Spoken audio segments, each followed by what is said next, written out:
ఖచ్చితంగా ఈ ఉదయం దేవుని వాగ్దానంపై ఒక వివరాత్మక సందేశం ఇక్కడ ఉంది. ఈ ఉదయం దేవుని వాగ్దానము: నేను నీ అవమానమును తొలగించి నిన్ను ఆశీర్వాదముగా మార్చుదును. సందేశ వివరణ: మన జీవిత ప్రయాణంలో కొన్నిసార్లు ఇతరుల వల్ల లేదా పరిస్థితుల వల్ల మనం అవమానాలకు గురికావచ్చు.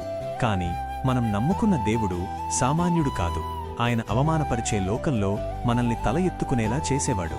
బైబిల్లో యోసేపు, హన్నా మరియు జక్కయ్య వంటివారు ఎంతో అవమానం పొందినప్పటికీ దేవుడు వారిని హెచ్చించి గొప్ప ఆశీర్వాదాలకు వారసులుగా మార్చాడు.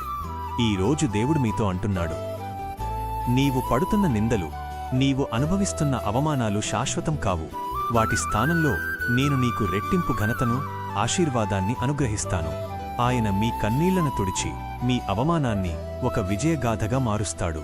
ప్రార్థన: ప్రేమగల తండ్రి, ఈ వాగ్దానాన్ని బట్టి మీకు స్తోత్రాలు.